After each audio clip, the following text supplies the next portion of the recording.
우리 경제가 어려움 속에서도 올바른 방향으로 가고 있습니다. 정부는 국정의 제일 목표를 일자리로 삼고 지난 2년 동안 줄기차게 노력해 왔습니다. 최고의 민생이 일자리이기 때문입니다. 그 결과 고용 상황이 양과 질 모두에서 뚜렷하게 개선되고 있는 것으로 나타나고 있습니다. 지난주 발표한 8월 고용 통계에 따르면 실업자 수가 전년 같은 달 대비 45만 명 이상 증가했습니다. 같은 달 기준으로 통계 작성 이후 역대 최고 고용률을 기록했고 실업률도 역대 최저 수준으로 하락했습니다. 고용의 질 면에서도 꾸준히 개선되고 있습니다. 상용직이 49만 명 이상 증가했고 고용보험 가입자도 꾸준히 늘고 있습니다. 청년 인구 감소에도 불구하고 청년 취업자가 큰 폭으로 늘어나 청년 고용률 역시 2005년 이후 최고치를 기록했습니다.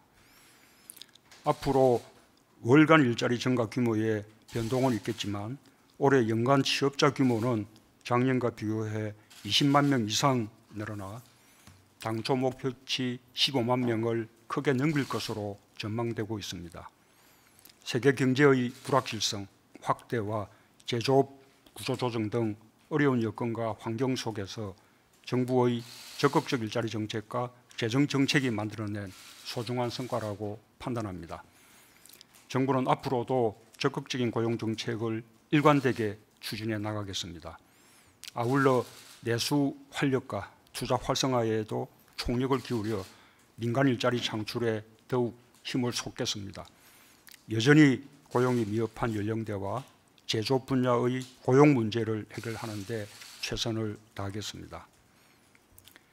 갈수록 확대되는 양극화와 소득 불평등에 대응하기 위해 정부가 중점적으로 추진해온 가계소득을 늘리고 가처분 소득을 증가시키는 정책도 일관성을 가지고 더욱 적극적으로 추진해 나가겠습니다.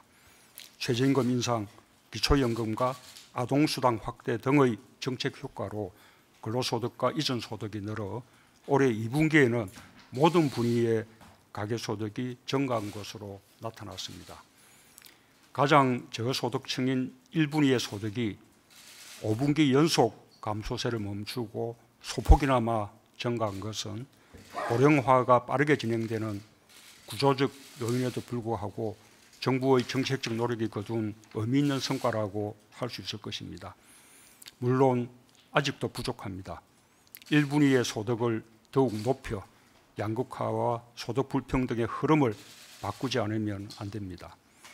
앞으로도 정부는 저소득층의 가계소득을 늘리는 정책을 한층 강화해 나갈 것입니다. 근로장려금을 대폭 확대하고 기초생활보장제도 수급 대상을 늘려나가는 한편 내년부터는 한국형 실업부조제도인 국민취업지원제도를 도입해 시행해 나가겠습니다. 세계 경기 둔화와 보호무역주의 강화, 일본의 경제보복 등 대외적 위협으로부터 우리 기업의 피해를 최소화하면서 우리 경제를 한 단계 발전시키는 전화위복의 계기로 삼아 나가겠다는 정책 의지도 일관성 있게 지속해 나가겠습니다.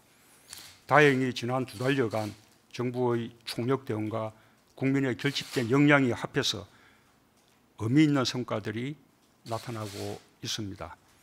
일부 소재 부품에서 국산화가 이루어지고 대기업과 중소기업 간 상생협력 모범이 만들어지고 있습니다. 이제 시작입니다. 더욱 힘을 모으고 속도를 내서 우리 경제를 강한 경제로 탈바꿈하는 기회로 반드시 만들겠습니다. 일관성은 외교 안보 분야에서 특히 중요합니다. 평화와 번영의 새로운 한반도 질서에 우리의 미래가 있습니다. 정부는 이를 위해 흔들림 없이 매진해 왔고 뚜렷한 성과를 보이고 있습니다. 2018년 전까지만 해도 세계에서 전쟁 위험이 가장 높았던 한반도에 상상하기 어려웠던 놀라운 변화가 일어났습니다. 3차례의 남북 정상회담과 2차례의 북미 정상회담이 있었고 남북미 정상이 함께 판문점에서 만나기도 했습니다. 모두 유례없는 일이고 세계사적 사건입니다. 지금도 변화는 계속되고 있습니다. 곧 북미 실무대화가 재개될 것이며 남북미 정상 간의 변함없는 신뢰와 평화에 대한 의지는 한반도 평화 프로세스를 진전시키는 힘이 될 것입니다.